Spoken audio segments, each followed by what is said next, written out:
मेहनत को राहें और मंजिल को आसमान रखते हैं, मेहनत को राहें और मंजिल को आसमान रखते हैं, अपने अभिनय से ये अपनी अदाकारी को जवान रखते हैं। नमस्कार, स्वागत आप सभी का आपके पसंदीदा कार्यक्रम द कंचन नेगी शो में, जिसका उद्देश्य है उत्तराखंड की कला, संस्कृति, साहित्य, शिक्षा, स्वास्थ्य, पर्यटन, इतिहास के साथ साथ प्रख्यात शख्सियतों से आप सभी को रूबरू कराना।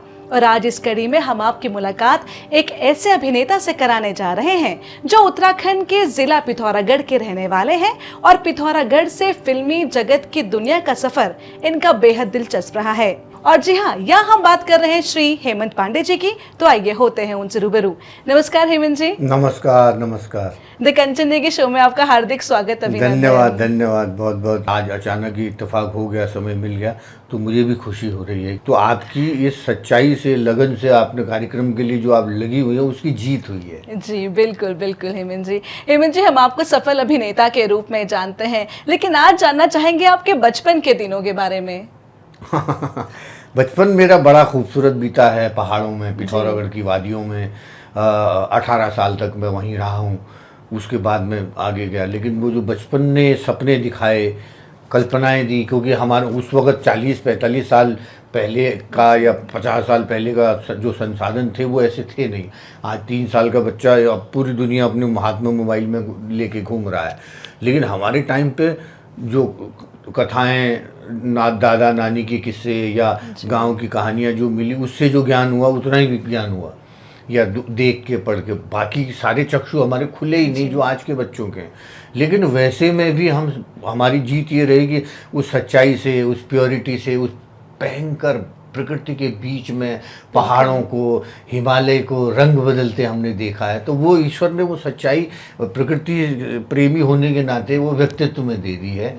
तो वो बहुत बेहतरीन बचपन मेरा, बेहतरीन जिसको कह सकते हैं। जी हेमंत जी, कहते हैं ना कि शुरुआत जितनी कठिन होती है तो सफलता उतनी ही उम्दा होती है।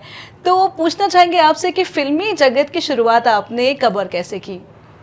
फिल्मी जगत की शुरुआत 1987 के आसपास, 87 के आसपास मैं दिल्ली आ गया था भिटौला देने अपनी दीदी को। दिल्ली में वो रहती थी जिया जी के साथ। तो भिटौला देने, गर्मियों के दिन थे, एग्ज़ाम ख़त्म हुआ मेरा 12वीं का। ईजा ने कहा भिटौला देना, मैंने कहा मजून।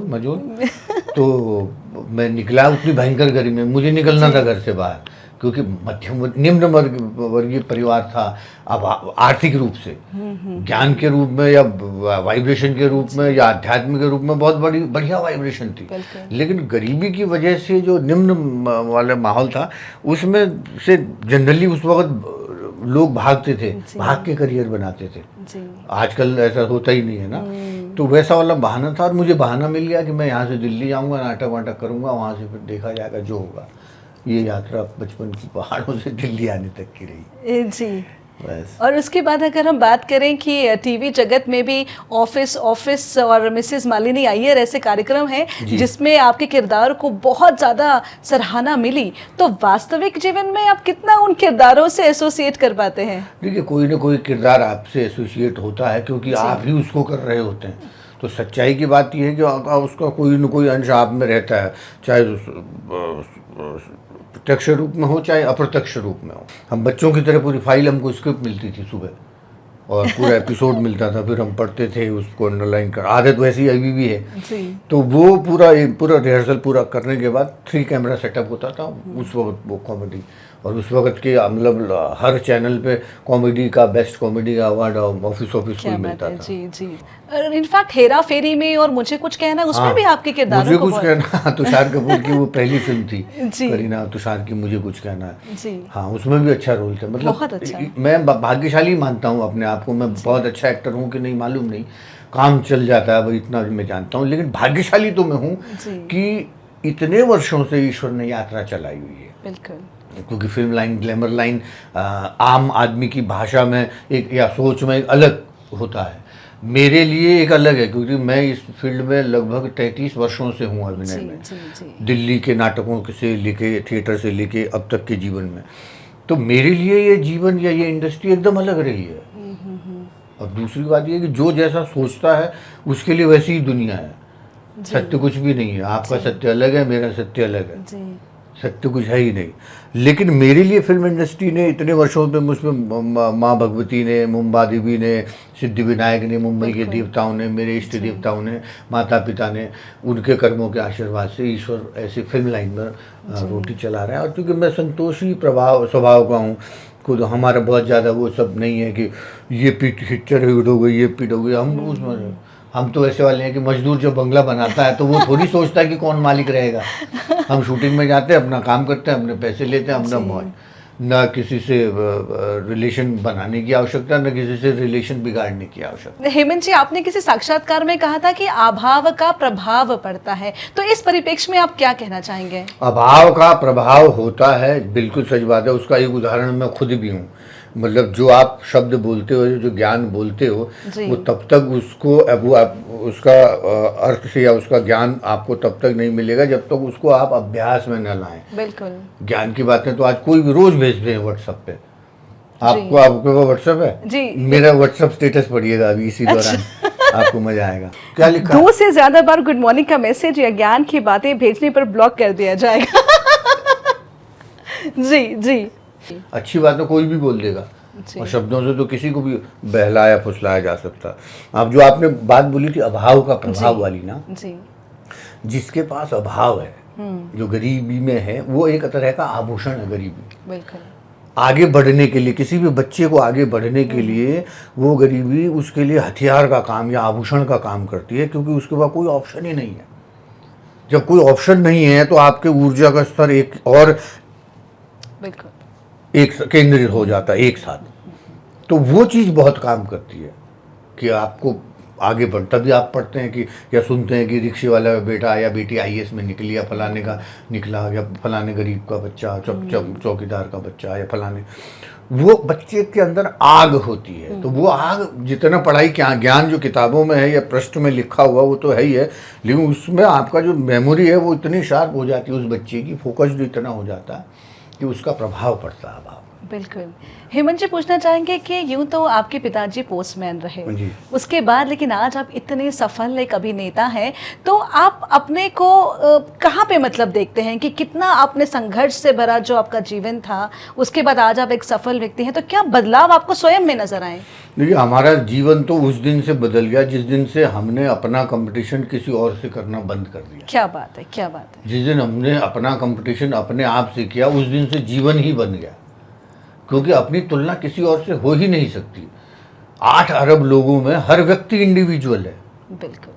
तो मैं अपनी तुलना अपने आप से जब करता हूँ तो मैं बहुत भाग्यशाली पाता हूँ अपने आप को। क्यों? क्योंकि आप किसी बड़े फिल्म स्टार के बेटे को फिल्म स्टार ही देख पा रहे हैं, और मेरी यात्रा क्या है कि कोई फिल्म, आज आप फिल्म एक्टर के तौर पे देख रहे हैं, लेकिन मेरी जो यात्रा गाँव में पोस्टमैन के संतान, उस तरह का परिवार का माहौल, पहाड़ का उस तरह का जीवन, वहाँ से दिल्ली का थिएटर, फिर थोड़ा नाटक करना, थोड़े पैसे आना, फिर थोड़ा कुछ होना, फिर घर लेना, फिर इतनी लंबी यात्रा है। तो जहाँ कहीं भी तकलीफ होती है, आप अपने आप से को देखते हैं तो आप बहुत संतुष्ट पाते हैं। तो अपनी तुलना अपने साथ हो तो हर आदमी आनंद में रहता है, खुश रहता है। कहते हैं ना कि सामान्य आदमी है वो हालात पढ़ता है, लेकिन जो अभिनेता है वो जज्बात पढ़ता है। इसके बारे में आप क्या कहेंगे? देखिए, ये एक गुण है आदमी को ना, किसी भी चीज़ को समझने के लिए, किसी आदमी को समझने के लिए। जैसे महिलाओं में एक कई पावर बड़ी स्ट्रांग होती है वाइब्रेशन पढ़ने के लिए, वैसे ही हर व्यक्ति में कई हजार गुना ज़्यादा होती है, लेकिन हम अपने अभ्यास या सोच से उस शक्ति को जगा नहीं पाते हैं। बिल्कुल। जब वो जाग जाती है तो आपको 2 मिनट में सामने कैसा आदमी है, कौन आदमी है, कितना ही बड़ा लीडर है, या कितना ही अरबपति है, या कितना ही बड़ा कुछ है, वो 1 घंटे में एक्चुअल कौन क्या है वो समझ में आ जाता है। तो अपनी जितना प्योरिटी जिसमें होगी उतना ज़्यादा बड़ा उसका और होगा। तो हेमंत जी, जब आप पहली बार मुंबई पहुंचे या आप सेट में गए, तो एक छोटे से ज़िले से गया हुआ एक बच्चा, मुझे लगा उस टाइम पे आपकी उम्र 18 साल ही रही होगी, तो उस समय कैसा आपने महसूस किया और क्या कुछ आपको लगा कि ये मोह नगरी है, सपनों की नगरी है? नहीं नहीं, अब 18 साल का था तब तो मैं तो दिल्ली आया, वो पिथौरा के लिए, जी, दिल्ली के लिए। जी। और दिल्ली हमारे लिए इतना बड़ा शहर कहाँ, पिथौरागढ़ छोटा सा एक जगह, बिल्कुल, वहाँ से बिल्कुल। आज से इतने 35-33 साल पहले दिल्ली आए तो हमने सच में पहली बार वो 2 मंजिली डबल डेकर बस चला करती थी तब, वो देखी इंग्लिश बोलने वाली लेडीज सिगरेट पी रही हैं, जी। वो माहौल हमने पहले नहीं देखा। हमने गांव में अम्मा बुढ़िया देखी थी बीड़ी पीते हुए, कट्टू एक जवान लड़के इस तरह का कल्चरल शॉक तो हमको लगा। और कोई मिलता था कि व्हाट इज योर नेम, तो हमको लगता था वही जा यही हमारे भविष्य बना। तो वहाँ एक पहाड़ का बच्चा उस गया आज से 33 साल पहले दिल्ली जैसे महानगर में, जी। तो वही हमारे लिए कल्चरल शॉक था। बिल्कुल। लोगों का इतनी भीड़ नहीं देखी जी। थी, उतनी बसें नहीं देखी थी, मतलब हर चीज से वो एकदम नैया एकदम दुनिया में वैसा वाला शौक था। तो हेमंत जी, यूँ तो बहुत सारे अभिनेता अभिनेत्री हैं और सब अलग अलग अपने अंदाज में लोगों को एंटरटेन करते हैं, तो आपकी क्या एक यूएसपी है? मेरा ऐसा कोई यूएसपी नहीं है, पर लोगों ने मुझे कॉमेडी में फिल्म इंडस्ट्री ने मुझे देते रहे और मैं करता गया, पैसे भी मिल रहे हैं। और जो भी मैं इतना ज़्यादा करने भी नहीं आया था, आपको बताऊं, हमारे घर में टीवी नहीं था पिथौरागढ़ में। हम अगल बगल दोस्तों के यहाँ जाते या किसी से दोस्ती निकाले जाते, क्योंकि तब टीवी होना भी अपने आप में स्टेटस की बात थी। बिल्कुल। और हमको तो आगे दरी में बोरिए में बिठाते थे। तो एक दिन एक दोस्त के यहाँ गया तो हमने कहा यार एक दिन आऊँगा बेटा, तेरी टीवी में आऊँगा एक दिन। क्या बात है। वो एक निर्णय था कि यार ये निकलो पिथौरागढ़ से भागो और कोई दिल्ली विल्ली में कुछ नाटक वाटक करेंगे, टीवी में आने का मौका। कब फिल्म में को ऐसा स्कोप इतना था नहीं। टेलीविजन जीवन का हिस्सा हो गया था लोगों के उस वक्त। बिल्कुल। घरों में टेलीविजन होना बड़ी बात थी।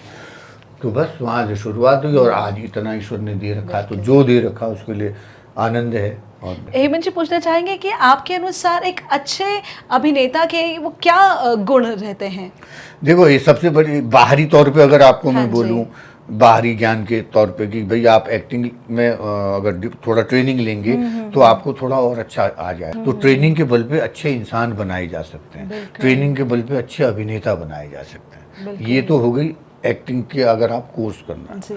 दूसरा, अगर आपको अच्छा एक्टर बनना है तो आपको बहुत सरल बनना पड़ेगा। बिल्कुल बिल्कुल। आपको अपनी पवित्रता का शुद्ध करना पड़ेगा, अपना भाव शुद्ध करना पड़ेगा। जब आपके भीतर का भाव शुद्ध हो जाएगा तो फिर आपको शब्द की, मन की या वाणी की को सुधारने की आवश्यकता नहीं। भाव शुद्ध हो गया तो वो सब चीज़ अच्छा ही अच्छा होगा।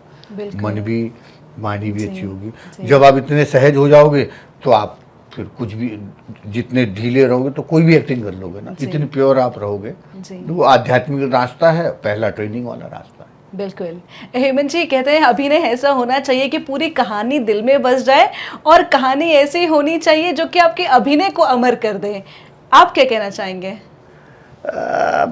अपना अपना राय है, अपना अपना मानना है, क्योंकि कई लोग एक्टर होते हैं पूरा जीवन एक्टिंग के लिए जीते हैं। मेरा ऐसा मानना नहीं है, क्योंकि जीवन बहुत बड़ा है जी। एक्टिंग एक प्रोफेशन है जी। कोई भी, आप चाहे आप हैं, आप कंचन की शो कर रही हैं, आप बहुत बड़ी हैं, आप बड़ी हैं तो कुछ भी कर सकती है। तो वो भाव आप अगर आपके रहे तो फिर जीवन में बहुत आसान है, बहुत मजा है। फिर ये जो 8 अरब लोग पूरे दुनिया में, इनसे किसी से आपका बैर नहीं रह जाता। हेमंत जी, पूछना चाहेंगे कि आपके लिए जो स्क्रिप्ट है और स्टोरी है वो कितनी महत्ता रखती है? बहुत महत्व, क्योंकि क्या होता है, कोई भी फिल्म बनाने के लिए ना अच्छा डायरेक्टर बाद में चाहिए, अच्छी कहानी चाहिए। जी। अच्छी कहानी होगी, मीडियम डायरेक्टर भी होगा तो पिक्चर अच्छी बन सकती है। बिल्कुल बिल्कुल। कहानी बहुत ही जरूरी है। आज जो फिल्में फ्लॉप हो रही हैं, ये हो रहा है, उसमें क्या होता है, हीरो बैठा हुआ, डायरेक्टर सब बाहर आउटर शरीर बैठे हैं, उनके आत्मा नहीं बैठी कि अच्छा है या मैं विरोध करूं या इसके बारे में बताऊं। क्योंकि बड़ा डायरेक्टर है तो अपने बड़े एटीट्यूड में रहेगा, बड़ा ही एक्टर है तो अपने एटीट्यूड में रहेगा। जड़ तक जो नाटकों से सीखते हैं ना, पूरा ग्रुप के साथ काम करना, वहां जब आप बताते हैं उसी पे अपने असिस्टेंट के साथ भी वैसा ही भाव रखते हैं, तो असिस्टेंट जो नया लड़का है उसको बहुत कुछ मालूम है, वो नई चीज देगा, दूसरा नया आइडिया देगा। तो वो जब तक नहीं होगा तब तक अच्छी कहानी बनेंगे नहीं। अच्छी कहानी बहुत ज़रूरी। जी हेमंत जी, शूटिंग के दौरान भी मौका मिलता है इम्प्रोवाइज करने का, आप टेक लेते हैं, रीटेक लेते हैं, तो आप अपने जो आपका व्यक्तित्व है उसमें क्या इम्प्रोवाइज करना चाहते हैं? देखिए, कोई सीरियस रोल है, कोई अपना है, तो वो तुम्हें तो सीरियस कैरेक्टर के हिसाब से आप उसी थॉट को जी, कैरी करते हो। बिल्कुल। सीरियस रोल है तो, कॉमेडी रोल है तो किस तरह का कॉमेडी रोल है, जी। अच्छा पुलिस वाला ऐसा है, अच्छा ये है तो ये है, तो जो आप किरदार कर रहे हो उस हिसाब से आपके भीतर के जो बदमाश है शैतान जो है मस्ती मजाक वाला, वो उसको एक्ट कर देते हैं। जी। तो वो बड़ा आनंददायक कैरेक्टर हो जाता है, लोगों को रिएक्ट करते हैं, हाँ यार ऐसा ही होता या ऐसे ही होता। जी तो फिल्मी जगत में आपका कोई रोल मॉडल तो निश्चित ही होगा? ऐसा कुछ नहीं, ऐसा कुछ नहीं। रोल मॉडल जी। जो अच्छा इंसान, कई एक्टर एक दिन जी। 2 दिन के लिए मिलते हैं या 10 दिन के लिए मिलते हैं, उसको देखते हैं, उसका व्यवहार देखते हैं, उसकी शिद्दत देखते हैं काम जी। के प्रति, तो वो रोल मॉडल हो जाता जी। है। वो कई बार बड़ा एक्टर है, उसका व्यवहार ठीक नहीं है, तो वो रोल मॉडल नहीं होता है। जी। और हम तो ऐसे आ रहे हो तो ऐसे आओ, ऐसे आ रहे हो तो ऐसे आओ, ऐसा वाला लेते हैं कि सामने का माहौल बहुत ही अच्छे लोग हैं तो आप भी जी। अच्छे हैं, जी। सब टेढ़े हैं तो आप भी अपना सीधे बन के टेढ़े रहो बस। कहा भी जाता है कि मोहनगरी जो है उसमें सस्टेन कर पाना बहुत मुश्किल ना होता है। ऐसा जी। देखो, इसमें ईश्वर की आशीर्वाद की जी। बहुत आवश्यकता है। मैं आपको सही, जो है वो फिल्मी लाइन, जी। वो इत्र की तरह, खुशबू की तरह, हाँ जी। वो आई उड़ी और चली गई, उसका असर खत्म, जी। ग्लैमर है वो। ऐसे में आप सच्चाई के साथ लगे हुए हैं, वो बड़ी बात है, कृपा की बात है। लेकिन वहाँ भी बहुत अच्छे लोग होते हैं, वहाँ के लोग, वहाँ का मतलब फिल्म लाइन के प्रति जैसा लोगों का मानना है ना, वो एक अलग सोच होती है। मैं इतने सालों से हूँ अभिनय में, मेरे यहाँ परिवार जैसे रिश्ते हैं कई लोगों के साथ, खानदान जैसे रिश्ते हैं, उनके घरों में आना, अपनी दोस्त यार, वो भी जैसी छोटे जगह से निकले, हम भी छोटे शहर से निकले, वो अकेले थे, फिर शादियाँ हुई, फिर एक बच्चा, फिर 2 बच्चे, आज बच्चे किसी के विदेश पढ़ रहे हैं, तो वैसा वाला एक सर्कल हम लोगों का बहुत बढ़िया। अच्छा, तो हेमंत जी, क्या बचपन में भी आपने स्कूल में कुछ कार्यक्रम वगैरह ऐसा कुछ? हाँ, नाटकों में काम, स्टेज परफॉर्मेंस, स्टेज में बहुत जी। पिथौरागढ़ में कुछ न कुछ कॉमेडी शो इस तरह का, नाटकों का पिथौरागढ़ में करते रहता था। रुलाने से ज़्यादा लोग कहते हैं हंसाना बड़ा मुश्किल है, वो बिल्कुल सादगी से करे जाते हैं। तो मुझे लगता है कि अगर हम हेमंत पांडे जी को एज एन एक्टर नहीं देखते तो उसमें भी क्या आप ऐसे ही हैं खुशमिजाज? हाँ, प्रवृत्ति मेरी ऐसी है, क्योंकि मैं कल पर विश्वास नहीं करता जी। और मैं पल पर विश्वास करता हूँ। जो क्षण मेरे पास है आज, वो मेरे लिए आनंद का। और हेमंत जी, यदि आप एक्टर नहीं होते तो किस प्रोफेशन में आप खुद को देखते हैं? मैं किस प्रोफेशन में, मुझे शायद किसी काम का था, दुकान कोई कर लेता पान की, या छूट का सा कुछ अपना को लगे रहता, कुछ ग्राम पंचायत टाइप, या क्या होता, पोस्टमैन भी हो सकता था मैं, क्योंकि पिताजी की जो मेडिकली एक हड्डी कम है, तो मेडिकली हाँ, और हैं वो 90 बरस के होने वाले हैं, स्वस्थ हैं, बढ़िया उनका। लेकिन उस वक्त अगर वो मेडिकली अनफिट का सर्टिफिकेट देते तो मेरे वहाँ नौकरी लगने के चांस थे, क्योंकि उसकी जगह पे, पिता की जगह बड़े पुत्र को नौकरी मिलती है। अपना कोई दुनिया में ऐसा कल्पना थी नहीं, हमने कहा हम तो निकलेंगे, तो भागना था, विचारों के पंख लगे थे उन पहाड़ों में, तो उसने आगे। हेमंत जी, इसमें कोई दो राय नहीं है कि उत्तराखंड के बच्चे बहुत टैलेंटेड हैं, लेकिन कई बार सही प्लेटफॉर्म ना मिलने की वजह से वो अपने शिखर तक बहुत देर में पहुंच पाते हैं। तो उन युवा वर्ग के लिए क्या संदेश रहेगा आपका, जो एक्टिंग के क्षेत्र में स्वयं को आगे बढ़ाना चाहते हैं? देखिए, ये एक बात आपने कही कि किसी को प्लेटफॉर्म नहीं मिल पाता, किसी को कुछ होता है, लेकिन वो भी यात्रा का हिस्सा है। बिल्कुल, क्योंकि जीवन में कुछ बुरा लिखा ही नहीं है। आपको कहीं पे कोई प्लेटफॉर्म मिला, वहाँ धोखा हुआ, चीटिंग हुई, बुरा हुआ, तो वो बुरा आपको उस वक्त के लिए हुआ। टोटलिटी में आप देखोगे तो बुरा कुछ नहीं होता, क्योंकि एक समय के बाद आपको लगेगा कि वो अगर नहीं हुआ होता तो आज मैं यहाँ नहीं होता। जी, दर्शक भी ये जानना चाहेंगे कि आपकी जो धर्मपत्नी है और बच्चे हैं, तो क्या कभी उनको नहीं लगा कि वे भी इस लाइन से जुड़े? ना, मेरे बच्चों ने किए, अभी कई पिक्चरों में काम किया वो, लेकिन उनका कोई शौक नहीं है ऐसा। अच्छा, उनका इंटरेस्ट नहीं है, उन्होंने देख रखा है ना, तो नए जैसे दूसरे बच्चे जिनका फिल्म इंडस्ट्री से कोई वास्ता नहीं है, उनके लिए ग्लैमर एक हो सकता है, लेकिन चूंकि ये इनके लिए ग्लैमर ऐसा कुछ है ही नहीं, आना जाना, लोग बाग देखना, शूटिंग देखना, जबकि मैं मालिनी अय्यर कर रहा था तो श्रीदेवी जी के साथ 1.5 साल तक। जी। उसमें मेरा बड़ा बेटा जो हार्दिक है वो आता था शूटिंग में, पत्नी लेके आती थी, वो श्रीदेवी जी के उसमें मेकअप रूम में बेड में खेल भी रहा है, बिस्तर में चल भी रहा है वो सब। उन्होंने वो माहौल देखा है और उनके अंदर वो इंटरेस्ट है भी नहीं शायद। जी जी। छोटे बेटे का हिमांशु का है, वो कहता है वो मर्चेंट नेवी में भी जाएगा और वो एक्टिंग भी करेगा, तो वो उसकी मर्जी, वो क्या करेगा। जी जी। हेमंत जी, आपने यूं तो बहुत सारे किरदार करे हैं, लेकिन आपका पसंदीदा किरदार कौन सा है? मेरा पसंदीदा किरदार एक तो क्रिश वाला वो था जी। और एक फिल्म है फ्लेम अ अनटोल्ड लव स्टोरी। अच्छा। वो ऋषिता भट्ट और मेरी पिक्चर है। जी। वो किस प्लेटफॉर्म पे अभी ध्यान नहीं आ रहा मुझे, किसी उस पर, लेकिन उसको 28 अवार्ड मिल चुके हैं। क्या बात है। एक बाबा, अघोरी बाबा टाइप का रोल किया मैंने, एकदम सीरियस। हेमंत जी, आप तो मतलब पूरी पहाड़ी संस्कृति को संजो के रखा हुआ है आपने, तो आपके द्वारा हमारे उत्तराखंड के लिए क्या कुछ योगदान आप सोचते हैं कि आप दे पाएंगे या दे पा रहे हैं? देखो, मैं आपको दिल से बताऊं, मेरे पास ना धन्यवाद के अलावा इस देवभूमि के पास कोई शब्द नहीं, क्योंकि मेरे लिए वो मिट्टी जहाँ मैं पला बड़ा हूँ, वो मिट्टी मेरे बम्बई के गमलों में, मेरे घर में, मंदिर में रखी हुई है। मैं उस मिट्टी को प्रणाम करता हूँ।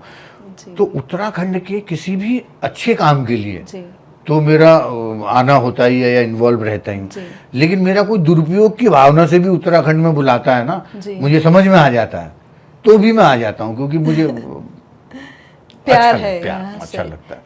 और उत्तराखंड सिनेमा की यदि बात करें हेमंत जी, तो काफ़ी बढ़ रहा है और लोगों को पूरे भारतवर्ष में नहीं, विदेशों में भी काफ़ी लोग पसंद कर रहे हैं, और यहाँ के जो कलाकार हैं उनको बुलाया भी जा रहा है जो उत्तराखंडी बाहर रहते हैं। इसके बारे में आप क्या कहना चाहेंगे? ये ना बहुत बड़ा सांस्कृतिक बदलाव हमारे उत्तराखंड में हो रहा है। वो सरकार की तरफ से भी अच्छा कर रही है, सब्सिडी वगैरह दे रही है, हेल्प कर रही है, लेकिन जो लोग बनाने वाले हैं या कलाकार हैं या मेकर्स हैं, डायरेक्टर्स हैं, टेक्नीशियन हैं, गाने लिखते हैं जो, वो भी बहुत बढ़िया तरीके से अभी काम कर रहे हैं। जी। और हमने सुना है कि अब राजनीति में आने के भी इच्छुक थे। यदि आप आते हैं हेमंत जी, तो किस ध्येय को लेके आप आएंगे और किन मुद्दों पे आप काम करना देखो, चाहेंगे? मेरा ना, मुझे राजनीति में जाने का कोई मेरा वो कोई उद्देश्य होता ना किसी का, मेरा वो कोई उद्देश्य मुझे बन नहीं पा रहा, मिल नहीं पा रहा है। अपना उत्तराखंड खत्म नहीं होने देना। मैं आनंद से मेरा जीवन हो जाएगा, चल जाएगा, आपका चल जाएगा, लेकिन आने वाली पीढ़ी का नहीं चलेगा। उसके लिए हमने अपने देश में, अपने सनातन में हम पैदा हुए हैं, तो उसका अंश हमारे भीतर जागृत रहना चाहिए कि हमने अपने राज्य के लिए अच्छा करना चाहिए। तो क्योंकि आप तो एक सेलिब्रिटी हैं और जनता भी, शायद जो दर्शक हैं वो भी पूछना चाहेंगे कि आप अपना खान पान में क्या लेते हैं, या आपको पसंद है बाहर का खाना, कॉन्टिनेंटल, चाइनीज, ये देखो, या आप हमारी पहाड़ी? हाँ जी, स्वभाव की बात होती है। जो अब बहुत दिन से आप एकदम मुगलई खा रहे हो, तो अब खुद ही खिचड़ी पे आना पड़ेगा आपको, है ना। और चूंकि मैं जब घर में रहता हूँ तो एक अलग दिनचर्या रहती है, पत्नी, बच्चे, क्योंकि मेरा बेटा भी थोड़ा हेल्दी खाना खाता है, सलाद, उबला हुआ, ऐसा कुछ खाना, या बॉम्बे में घर में जो भोजन है मेरा वो पहाड़ी होता है। क्या बात सब गहत की दाल से लेके, चने से लेके, भटका चुड़कानी से लेके, मेरे वहाँ तो वो कोयराल एक होता है, कोयराल का रायता, कचनार, आप वो भी मेरे यहाँ है, सूखा उसका कलियाँ जी, वो डीप फ्रीजर में रखते हैं हम। पहाड़ की कोई भी चीज़ जो है, आपके ज्ञान के लिए बताऊं, बम्बई या ऐसे शहरों में ले जाते हो तो खराब हो जाती है, क्योंकि वो चीज़ इतने ठंडे इलाके में पैदा हुई है ना, आप उसको गर्म में ले जाओगे तो खराब हो जाती है जल्दी। उसको डीप फ्रीजर में या फ्रिज में रखते हैं हम जी जी। सब चीज़ें पहाड़ की, गडेरी भी, बड़ा गडेरी अपने फ्रिज में रख दिया तो 3 महीने तक वो बम बन के रहता है। अच्छा, हाँ जी। और हेमंत जी, आप इतनी प्यारी कुमाऊनी बोलते हैं, तो क्या आपके बच्चे भी ये भाषा सीख रहे हैं या बोलते हैं इसमें? इस बात से ने तो वाल बात अगर अपन पूछ रखे कि आपके बच्चे बोलते हैं, सीखते हैं, तो ये सब जिम्मेदारी अपन ऊपर से जी, कि अगर हम बोलूं अपन घर में, अपन घरवाली दगाड़, अपन इजबा बना दगाड़, तो वो चीज़ नंतिनन में ले जाएंगे जी, वो शब्दन के सुनल। अब कोई बच्चा जैपनीज भी बोल ले रहा है आज इंडिया का होके, तो अपनी कुमाऊनी, अपनी गढ़वाली, अपनी जौनसारी क्यों नहीं? उसके लिए माहौल बनून पड़ो। बिल्कुल। घर में आप जब बोलेंगे, मैं एक किस्सा बताऊं, मॉरिशस हम गए थे अपने बच्चों के साथ, दोनों में, हम तीनों ही गए थे एक शूटिंग में, उनको वैसे ही ले गया था।